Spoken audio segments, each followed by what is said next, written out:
안녕하세요. 꾸아 투더골드문진행의 이정원입니다. 나이키가 12%가 넘는 급등을 보여줬습니다. 실적이 좀 좋았기 때문인데요. 미국 주식 3주 만에 가장 큰 일일 상승폭을 기록했습니다. 우리 이런 상황 속에서 우리 비트코인 시장 현재 16.6K 구간 지나고 있는데요. 우리 어떤 자세로 투자 전략 세워보면 좋을지 오늘 전문가님 모시고 얘기 나눠보도록 하겠습니다. 오늘은 비트초아님 모셔볼게요. 안녕하세요. 안녕하세요. 안녕하세요. 코인뉴스 읽어주는 비트초아입니다. 방금 전에 말씀해주신 대로 이제 아무래도 실적 발표가 우리의 우려에 벗어나서 정말 이제 좋은 모습을 좀 보였습니다. 그런데 다만 이제 장외 마감으로 발표가 되었던 것들 있죠. 오미크론이 아닌데 마이크론이요? 네, 마이크론 오미크론이라고 많이 들어서 네. 마이크론이나 이제 다른 이제 여러 가지 주식들의 주가가 이제 마이크론을 제외하고는 이제 용인할 수 있는 수준으로서 좀 좋게 나왔고요. 그 이외로는 이제 S&P 500에 포함되어 있는 여러 가지 주식들은 이제 좀 주가가 좀 잘 나왔습니다. 그래서 그런 모습들이 사실 내년 상반기에 있을 이제 악재였죠. 가장 큰 악재인 이제 실적 발표를 앞서서 좋은 모습을 보여준 것이기 때문에 우리가 기대하던 산타랠리가 정말 작게나마 짧게나마 오진 않을지 많은 분들께서 궁금하실 거라 생각합니다. 그래서 오늘은 관련된 내용들을 짚어보도록 할 거고요. 그리고 이 나스닥과 비트코인의 관계에 다시 한번 말씀드려야 할 것 같아요. 그리고 이제 엔화에 대한 이야기가 좀 많아서 사실 비트코인 시장 자체에 큰 영향은 없을 수 있습니다. 네. 그래도 이제 궁금하실 것 같아서 가지고 왔고요. 그리고 웨이브가 진짜 상패 관련해서 오늘 이제 결과가 나옵니다. 그래서 웨이브 상패가 진짜 되는지 같이 확인해 볼 거고 그 이외에 또 이제 문제가 될 수 있는 코인들이 무엇인지 같이 짚어보도록 할 겁니다.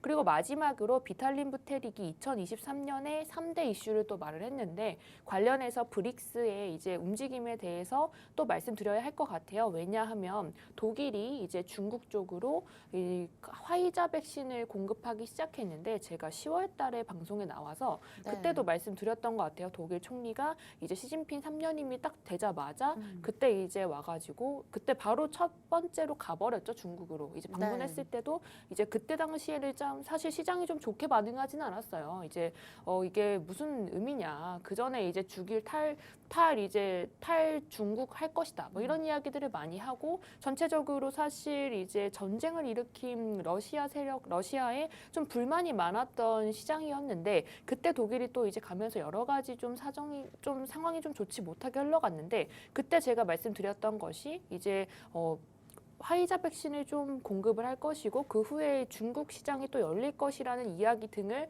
호재로서 가져올 이유가 있다라고 이야기를 했거든요. 그래서 그것이 또 이제 일어나고 있어요. 실제로 한 달 정도 안으로 일어나고 있었는데 이런 행동이 왜 일어났고 왜 이렇게 거시경제적으로 중요한지 왜 봐야 하는지 같이 짚어보면 좋을 것 같습니다.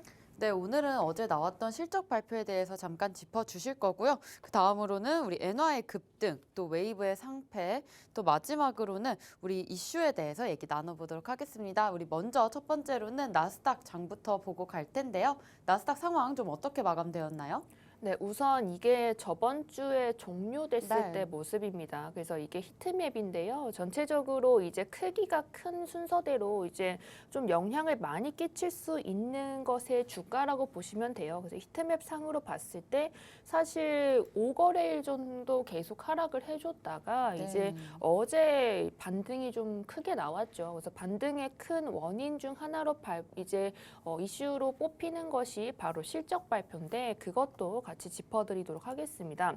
자, 우선 애플의 주가를 이제 여기서 가장 영향을 많이 끼치는 게 크기가 가장 크다고 했죠. 그래서 애플이 가장 영향을 많이 끼치는 상황이었고 애플의 주가는 사실 여기서 깨고 내려왔던 상황이었습니다. 추세선을 깨고 내려와서 제가 말씀드렸던 것이 129달러를 깨고 내려가게 된다면 110달러까지도 열려있기 때문에 그 전에 이제 좀 상승을 줄 수 있다라고 말씀을 드렸는데 129달러를 찍고 올랐습니다. 올라서 전체적으로 그때 이제 호재로서 어떻게 소비가 되었던 재료가 결국에 그 전에 말씀드렸던 여러 가지 실적 발표에 있습니다. 그래서 네. 실적 발표가 좋게 나오면서 전체적으로 주가가 좀 찍고 중요한 선에서 지지가 되면서 올랐다고 볼 수 있고요. 상승 추세는 깨졌기 때문에 이제 오르더라도 단기간으로 오를 것이다라고 판단이 되는 거죠. 그런데 만약에 여기서 또 이제 실적 발표가 계속 나거든요. 이제 그 실적 발표가 계속 우리가 예상한 것보다 좋게 나오고 계속 좋게 이제 예상치보다 부합하거나 그 언저리만 가져도 사실 지금 장에서는 충분히 방어했을 것이다라고 판단이 되는데 중요한 건 마이크론의 주가입니다. 그래서 주가를 전체적으로 좀 보셔야 할 것 같은데 우선 지금 시장에 이렇게 경제 관련된 주요 일정들이 그 전주의 16일 이후로는 없었기 때문에 시장에 만연했던 이제 걱정들이 많았습니다. 그래서 마지막에 시장에 이슈가 있었던 것이 바로 금리에 관련된 것이었는데 이것을 역정시켜줄 만한 호재가 없었기 때문에 지금은 이제 우리가 계속 보고 있는 거죠. 이게 실적이 어떻게 나왔고 어떻게 보일 것이고 결국에 경기 침체냐 아니냐를 또 실적 발표에 기대면서 보고 있던 겁니다.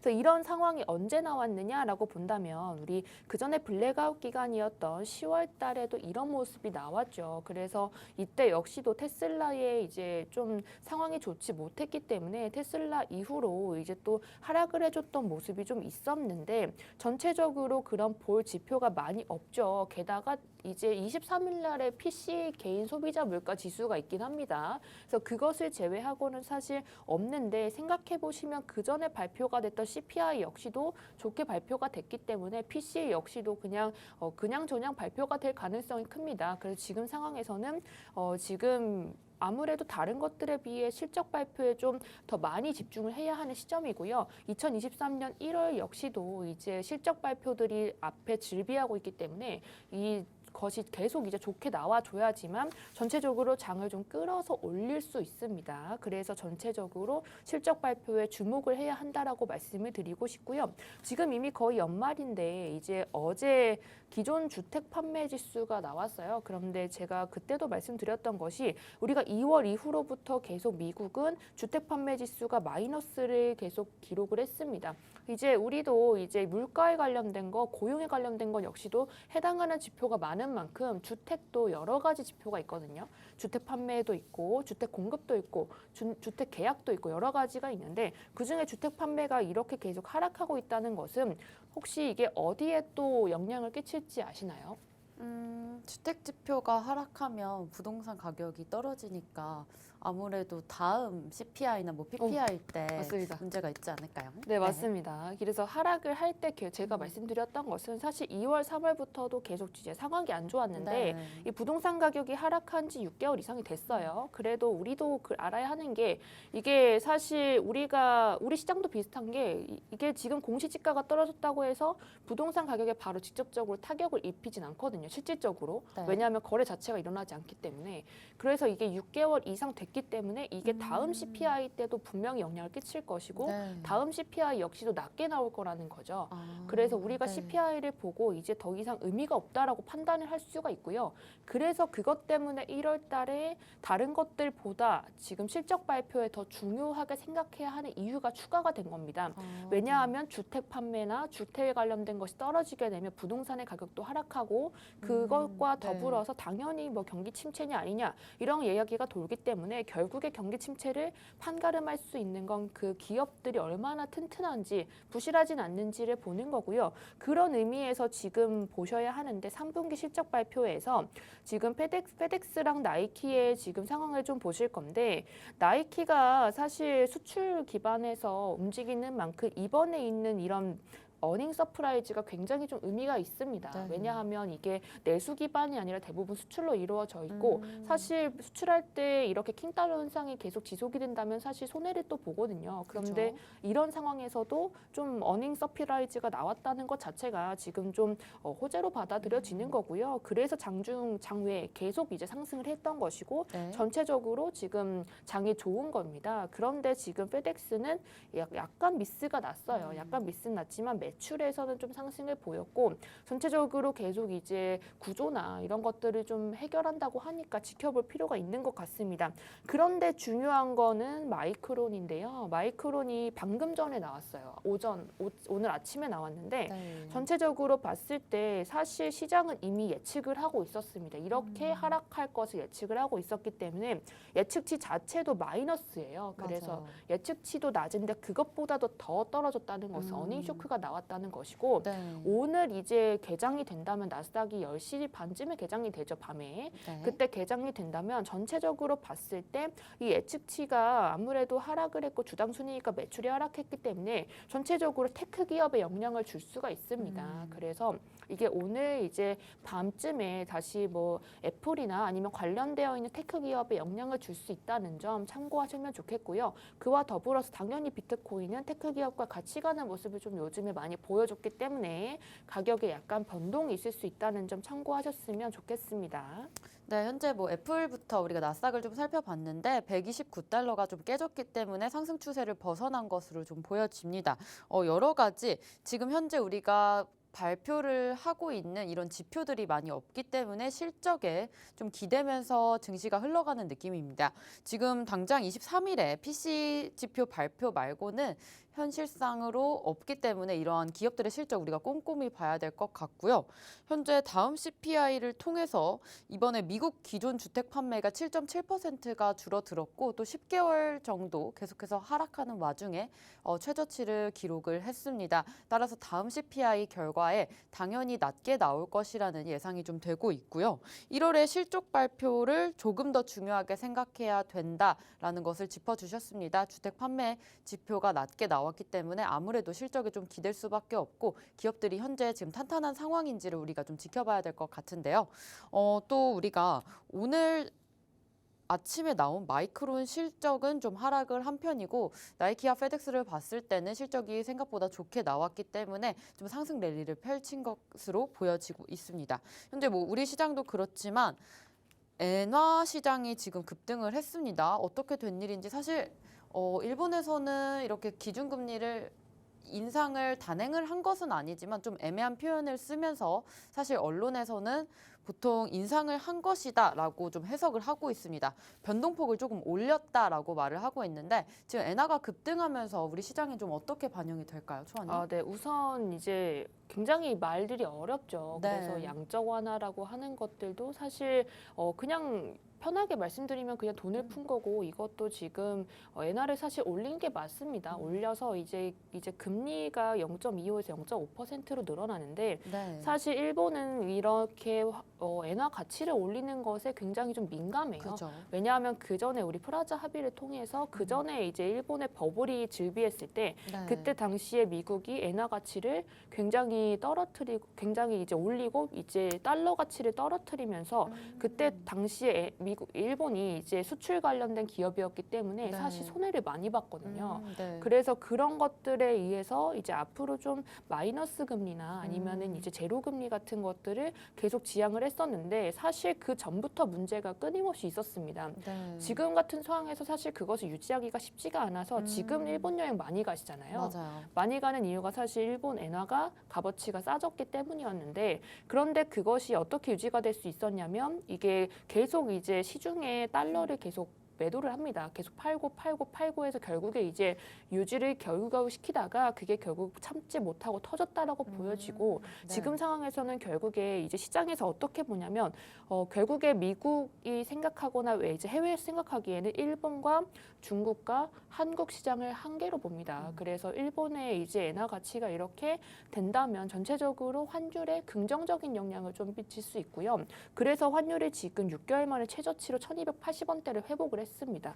이게 비록 단기간적일 수는 있지만 지금 같은 시장에서 이제 투자자분들께서 이게 그러면 비트코인 시장에 무슨 영향이 있나요? 라고 물어보신다면 사실 영향이 크진 않아요. 왜냐하면 비트코인 시장의 투자자분들 그리고 이제 유지가 되고 거래가 되는 거래소 대부분의 80% 가까운 70% 가까운 것이 바이낸스를 통해서 거래가 되기 때문에 네. 미국 시장의 비트코인에는 영향을 사실 더 많이 미쳐요. 그래서 지금 같은 한국 시장과 같은 이런 이슈들이나 이런 것들은 비트코인 시장에는 영향을 사실 크게 미치진 않아요. 그래도 궁금하실 것 같아서 가지고 온 거고요. 관련된 내용은 이제 일본이 이런 일각도 많더라고요. 이게 지금 일본의 여행이 또 활성화됐으니까 일부러 지금 올리는 것이다라는 이야기고 있는데 사실 그 전에 이제 쌓였던 것이 터졌다라고 보는 게 맞는 것 같아요. 네. 그래서 뭐 궁금하신 분들 많으실 거고 이제 주식하시는 분들도 많으니까 그렇게 이제 진행이 되고 있다 정도로만 아셨으면 좋을 것 같습니다. 지금 일본에서는 어쨌든 예전에 있었던 프라자 합의 때문에 일본의 버블이 좀 증가를 했을 때 엔화 가치를 높이면서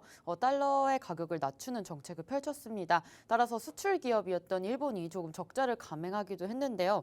이제는 뭐 마이너스 금리나 제로 금리를 원래는 일본이 유지를 했지만 일본도 이런 경기 침체를 피해갈 수는 없을 것 같습니다. 사실상 0.5%포인트로 조금 넓히면서 1년 9개월 만에 다시금 폭을 확대한 것으로 보여지고 있습니다.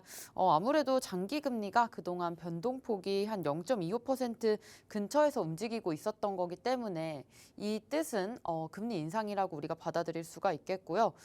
금리 인상을 함으로써 외국이랑 또 금리 차가 줄어들고 또 환율의 급격한 변동을 좀 억제할 수 있는 것을 기대를 한다라는 게 일본의 입장이었습니다. 우리 현재 코인 시장도 같이 살펴보겠습니다. 웨이브가 디패깅 이슈로 계속해서 유의 종목이 이슈가 되고 있는데 상패가 혹시 결정이 되는 건지 좀 궁금한데요. 네, 우선 오늘 발표가 네. 나고요. 오늘 발표가 나는데 우선 제 생각을 먼저 말씀드릴게요. 저는 이게 연장이 될 가능성이 우선 가장 크다고 네. 생각을 합니다. 왜냐하면 지금 웨이브 측에서 얘기를 굉장히 활발하게 하고 있거든요. 그래서 관련된 내용을 하나씩 볼 건데요. 우선 첫 번째로 USDN과 웨이브의 이제 웨이브 토큰 자체가 연동되는 퍼센트 자체가 적습니다. 네. 그래서 업비트와 빗썸의 오해라면서 처음부터 계속 이런 이야기를 했어요. 12월 8일 날 이제 이게 굉장히 이슈가 되면서 전체적으로 시장에 상장 폐지가 되느냐 이런 이슈를 가지고 오면서 이제 12월 8일 날 이슈가 됐는데 해당된 기사는 12월 9일 기사고요. 그리고 지나갈 때 어떻게 또 이제 행동을 하는지 볼 건데요. 12월 15일에는 이제 소유권 커뮤니티를 양도한다 이런 식으로도 이야기를 했고 마지막으로는 지금 어제랑 그제 계속 이야기를 한 것들은 네. 이제 웨이브 토큰을 그냥 그 숏을 없애달라는 이야기를 했어요. 지금 이제 파생 상품 상장 폐지를 좀 요청을 하고 이런 모습들을 좀 보여주는데 이것은 사실 이더리움 또한 이런 이야기를 했기 때문에 이제 의미는 없다라고 판단이 되는데 마지막으로 계속 보여지는 건 유의 지정이 된 웨이브 코인을 닥사의 위험 평가 보고서를 제출했다라는 이야기를 했어요. 그런데 그 내용이 뭐냐면 제가 읽어드리도록 하겠습니다. 그래서 보시다시피 웨이브 재단은 웨이브 총 공급량의 4.2%만이 웨이브 블록체인 스마트 컨트랙트에 있고 이는 웨이브 11 거래량의 9%에 불과하다. 라고 이야기했습니다. 네. 그렇다는 것은 웨이브 가격이 이제 USDN과 완전히 패깅되는 건 아니다라는 것을 의미하기 때문에 지금 이제 웨이브 측이 이야기하는 것은 충분히 이제 이해가 되죠. 그것이 떨어진다고 해도 웨이브 가격에 크게 영향 끼치지 않기 때문에 이게 패깅이 되지 않는다고 해도 상장 폐지가 될 이유는 없다라고 소명을 한 거고요. 지금 닥사 측은 사실 그런데도 불구하고 지금 보시다시피 그 전에 이제 테라루나 사건도 있었고 이제 네. 여러 가지 사건을 경험을 하면서 이제 놀란 거죠. 놀라고 이제 좀 해결을 좀 빨리 해보자라는 식으로 이야기를 한 거고 그래서 이제 이야기했던 것들이 스테이블 코인이 맞기 때문에 이제 USD 이제 법정 화폐와 1대1로 패깅이 되지 않는다면 상장 폐지를 시키는 것이 맞다라는 이야기를 한 겁니다. 네. 그래서 전체적으로 봤을 때 결국에는 이 둘이 결국에 상충하는 것이 있기 때문에 이게 닥사 측이 어떻게 받아들여지는지가 우선은 가장 중요한 안건인 것 같고 이게 네. 해결이 되지 않는다면 결국엔 카바나 위믹스처럼 한 차례 미룰 수 있다라고 생각이 들어요. 게다가 웨이브 같은 경우는 파워 프로토콜이라고 하는 이제 그 토큰 자체를 1대1 비율이냐 1대1 비율이냐 이런 식으로 얘기를 하고 있긴 하지만 에어드롭을 할 계획이 1월 달에 있습니다. 네. 그래서 이미 이제 그 전에 상당수의 부분이 들어온 상황이어서 지금 이제 하락했던 부분이 사실 그 전에 이제 투자자분들이 많이 또 피해를 많이 본 상황이죠. 게다가 지금도 이제 만약에 상장 폐지를 한다면 또 개인 투자자분들께서 또 피해를 많이 볼 위치에 있기 때문에 전체적으로는 결국에는 미루면서 이것들을 좀 해결할 수 있는 방안들을 찾거나 하지 않을까 싶고요. 웨이브 측은 이번에 스테이블 코인이 이제 기술적으로 뭔가 문제가 있다는 것을 조금 인정을 했습니다. 그래서 다음에 이거를 전체적으로 올바르게 만든 뒤에 새로운 뭐 스테이블 코인을 만들어내겠다 이런 식으로 또 네. 이야기를 했는데 사실 그것들은 다 의미가 없는 것 같아요. 결론적으로는 이것은 지금 상황만 보신다면 결국에는 USDN과 웨이브의 패깅이 되지 USDN은 USD에 이제 패깅이 되지 않는다고 해도 웨이브 가격과 연결이 좀 덜 되는 것이고 닥사 측은 그래도 패깅이 돼야 한다라는 의미입니다. 그래서 이 둘의 의견 차이가 사실 있고 둘 다 이제 맞는 이야기이기 때문에 결국엔 닥사가 어느 편을 들어주느냐가 중요해 보이고 이게 의견 차이가 좁혀지지 않으면 제 생각에는 이번에도 좀 미루는 것이 있지 않을까라는 생각이 듭니다. 그래서 지금 가격보다는 조금 올라가지 않을까라는 생각이 있는 거죠. 네, 오늘 웨이브 유의 종목의 지정이 결정이 되는 날인 것 같습니다. 아마 조금 더 미뤄질 것으로 보여지고 있는데요. 현재 뭐 웨이브는 소유권 커뮤니티를 양도하겠다, 또 파생 상품의 상장 폐지를 요청을 하면서 좀 이렇게 적극적인 소명의 자세를 보이고 있습니다. 현재 뭐 가격의 디패깅을 인정을 한 부분은 맞고 스테이블 코인이기 때문에 아무래도 법정 화폐와 1대1 패깅이 되지 않는다는 것에 가장 문제가 큰 것 같습니다. 해결이 만약에 안 된다면 카바랑 미믹스처럼 조금 지연이 될 수 있다는 점 유의를 해주시면 좋겠습니다. 우리 웨이브는 그 거래소에서 얼만큼 거래가 되나요? 우리 업비트에서는 좀 큰 편인가요?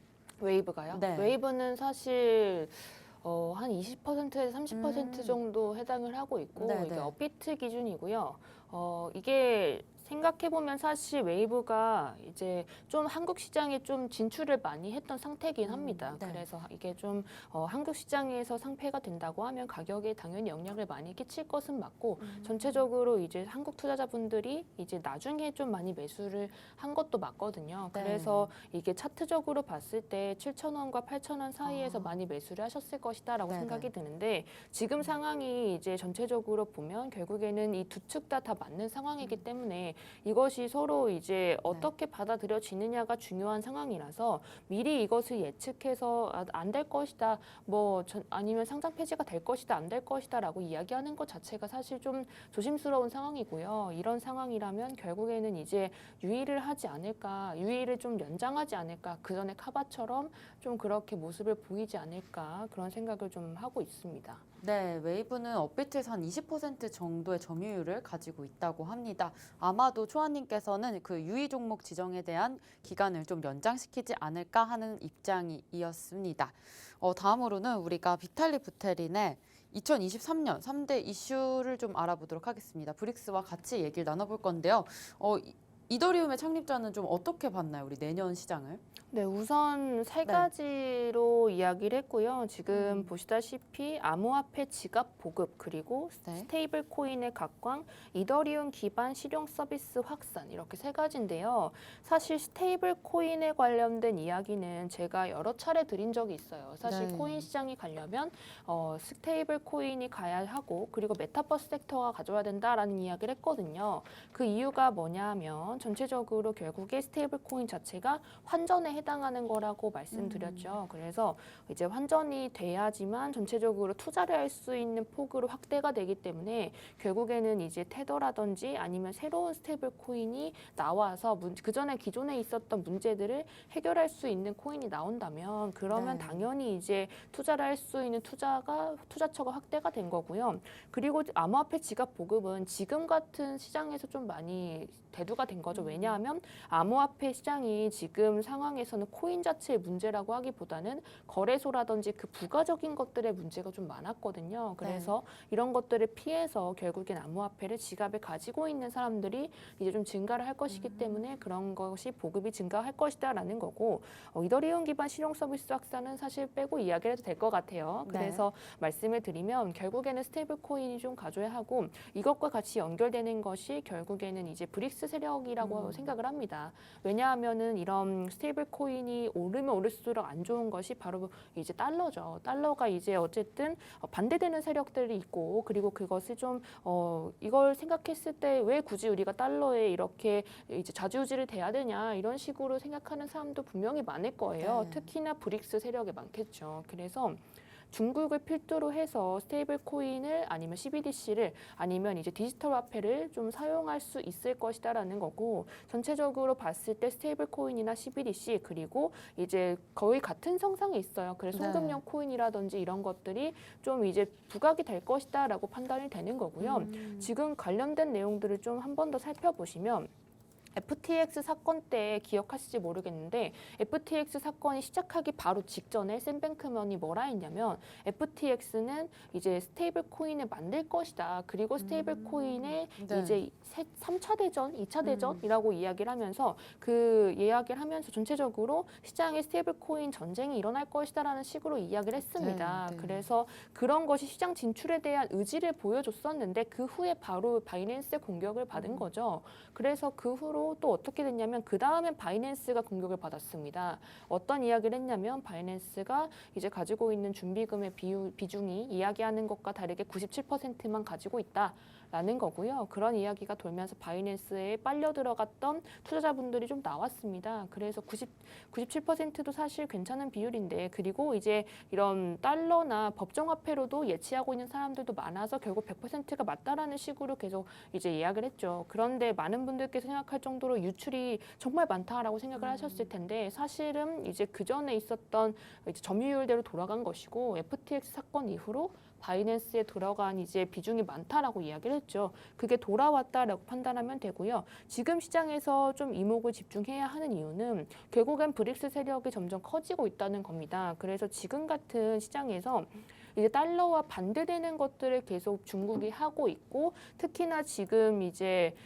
이런 상황에서 러시아 중앙은행 자체도 가상자산 채굴 합법 법안도 또 추진을 하고 있습니다. 그래서 인도도 지금 보시면 G20 국가의 뭐 대통령직을 맡으면서 글로벌 암호화 규칙 제정을 조율한다라는 식으로 이야기를 했는데, 결국에 전체적으로 봤을 때 브릭스 세력이 원하는 바가 거의 한 곳에 모인다라고 생각이 들고요. 특히나 시진핑 같은 경우는 걸프 정상들의 석유나 가스를 위안화로 결제한다, 이런 이야기를 좀 했어요. 근데 이미 2018년에 못했던 것을 한 번 더 이제 이야기를 했던 것인데, 그전과 상황이 좀 많이 다르죠. 그전과 상황이 많이 다르다고 이야기하는 이유는 특히 독일이나 영국, 프랑스 같은 유럽 국가들의 모습에서 또 나오는데, 이제 10월 달에 11월 달에 제가 말씀드렸던 것이, 중국에서 시진핑이 3년임이 되자마자 독일 총리가 찾아갑니다. 찾아가서 이제 이야기들을 많이 했다라고 얘기했는데, 지금 인플레이션 비율을 보면 유럽연합이 인플레이션율이 사실 엄청나요.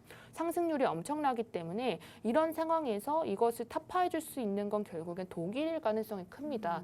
왜냐하면 에너지 섹터의 비율이 워낙 크기 때문에 그런 섹터를 이제 풀어줄 수 있는 것들은 결국에는 독일과 러시아계밖에 없죠.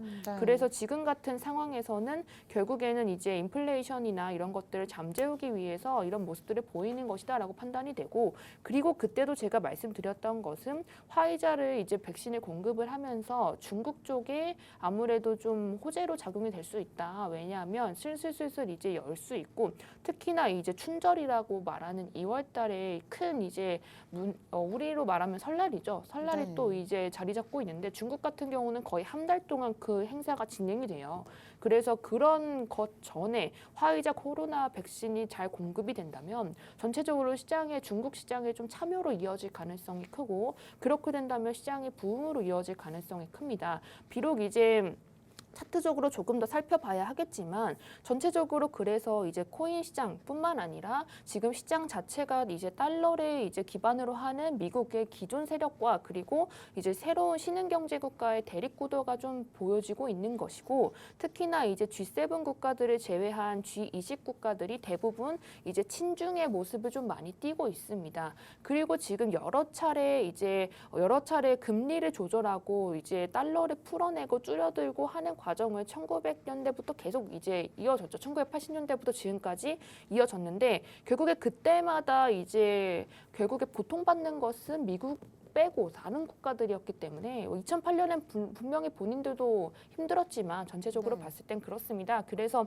이런 상황이라면 결국에는 이런 미국의 이런 모습들에 불만을 가진 것들이 사실 한 번이 아니라 여러 차례거든요. 그래서 이런 화폐 개혁이라든지 전체적으로 말씀을 드리면 결국에는 이번에는 유럽연합 쪽에 좀 피해가 클 것이라는 것을 모두 아실 거라고 믿습니다. 그래서 그런 상황이기 때문에 지금은 이제 미국 편에서 서서 같이 좀 이제 뭔가를 하고 진행을 하는 것보다 지금 각자 살 길을 모색하는 게 가장 빠를 것이라 생각이 들고 그 각자 살 것이 가장 이제 대두되는 것들이 코인으로 보는 거죠. 그래서 이런 코인의 상승들이나 것들이 이제 CBDC나 디지털 화폐 아니면 송금형 코인 같은 코인들이 결국엔 대두가 될 수 있고 특히나 스테이블 코인 같은 경우도 이게 기존의 문제가 해결이 된다면 결국에는 이제 올 수밖에 없다라는 거죠. 그래서 그런 상황이기 때문에 단기로 보기보다는 비탈린 부테릭 역시도 똑같이 이야기했습니다. 이런 시장의 흐름이 있기 때문에 단기로 보는 것보다는 중장기적인 관점으로 보는 게 맞다라는 거고 이게 지금 단기적으로 힘들지 몰라도 마지막 하락이라고 보거든요. 그래서 이 마지막에서 포기하면 얼마나 아깝습니까? 그래서 이제 상승만 남았다고 생각을 하시고 그 후에 떨어져도 이게 단기적으로 하락하는 거다라고 생각하시면 편할 것 같습니다. 그래서 이제 2부에서 이제 차트에 관련해서 다시 한번 말씀드릴 테니 관련된 지지랑 저항 확인하시면서 장기적인 관점으로 가져가시길 바랍니다. 네, 현재 비탈릭 부테린이 2023년의 암호화폐 이슈 세 가지를 짚어봤습니다. 첫 번째로는 암호화폐 지갑의 보급, 또 두 번째로는 스테이블 코인, 세 번째로는 이더리움 기반 계열의 코인입니다. 이렇게 우리가 세 개를 좀 짚어봤는데 FTX도 그 전에 사태가 일어나기 전에 스테이블 코인을 만들 것이다라고 말을 했었고 현재 뭐 중국을 통해 CBDC와 디지털 화폐가 조금씩 점차 이루어지고 있는 점, 또 러시아 중앙은행도 암호화폐를 받아들이려고 하고 있고 인도 또한 움직임이 보이고 있습니다. 이렇게 달러에 반대하는 세력들이 계속해서 움직이면서 자기들만의 시장을 좀 만들려고 하는 모습인데요. 독일도 지금 화이자 백신을 중국에게 공급을 하면서 친중의 형태로 흘러가고 있습니다. 지금 현재 뭐 춘절이 2월 달에 있는데 한 달 동안 행사가 벌어지고 있기 때문에 이런 것들이 시장성을 좀 부흥시키는데 좀 일조를 할 수가 있을 것 같고요. 코인 시장도 아무래도 조금 더 훈풍이 불 수 있을 것 같습니다. 지금 현재 G7을 제외한 G20 국가들은 모두들 이렇게 암호화폐 세력 쪽으로 형성을 하고 있는 것으로 보여집니다. 우리 이렇게 1부에서는 나스닥을 통해서 우리 시장 같이 알아봤고요. 저희는 잠시 후에 2부로 돌아오겠습니다.